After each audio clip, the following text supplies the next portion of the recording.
ಇನ್ಸ್ಟಂಟಾಗಿ ಈ ಕ್ರಿಸ್ಪಿ ದೋಸೆನ ಮಾಡ್ಕೊಳ್ಳೋಣಂತ ಭಾಳ ರುಚಿ ಇರ್ತಾವೆ. ನಾನು ಇದನ್ನು ಮಾಡೋಕ್ಕೆ ದೇಸಿ ಗೋಲ್ಡ್ ಅವ್ರದ್ದು ಗೋಧಿ ಹಿಟ್ಟು ಬಳಸಾಕತ್ತೀನಿ. ಇದ್ರಾಗ 100% ಗೋಧಿನೇ ಯೂಸ್ ಮಾಡಿರ್ತಾರೆ. ಯಾವುದೇ ಥರ ಮೈದಾ ಆಗಲಿ ಪ್ರಿಸರ್ವೇಟಿವ್ಸ್ ಆಗಲಿ ಇರಂಗಿಲ್ಲ. ನಮ್ಮ ಕರ್ನಾಟಕದಾಗನ ತಯಾರಾಗ್ತಿದ್ದು. 1 ಕಪ್ ಗೋಧಿ ಹಿಟ್ಟಿಗೆ 2 ಸ್ಪೂನ್ ಅಕ್ಕಿ ಹಿಟ್ಟು, ಉಪ್ಪು ನೀರು ಹಾಕಿ ಗಂಟಿಲ್ದಂಗೆ ನೀಟಾಗಿ ಕಲಿಸ್ಕೋಬೇಕು. ಇದನ್ನು ಕಲಿಸಿ 10 ನಿಮಿಷ ಮುಚ್ಚಿಡಬೇಕು.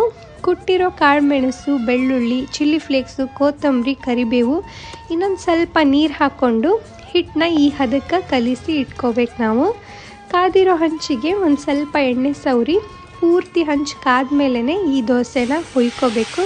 ರವೆ ದೋಸೆ ಇಲ್ಲ ನೀರು ದೋಸೆ ಹಾಕ್ತೀವಲ್ಲ, ಸೇಮ್ ಹಂಗೆ ಹಾಕೋದು. ನೀಟಾಗಿ ಎಲ್ಲ ಕಡೆ ಬೆಂದಮೇಲೆ ಫ್ಲಿಪ್ ಮಾಡಿನೂ ಬೇಯಿಸ್ಕೋಬೋದು, ಇಲ್ಲ ಹಾಗೇನೂ ಸರ್ವ್ ಮಾಡ್ಬೋದು. ಚಟ್ನಿ ಅಥವಾ ಸಾಂಬಾರು ಜೊತೆಗೆ ಇದನ್ನು ಎಂಜಾಯ್ ಮಾಡಿಕೊಂಡು ತಿನ್ಬೋದು ನಾವು.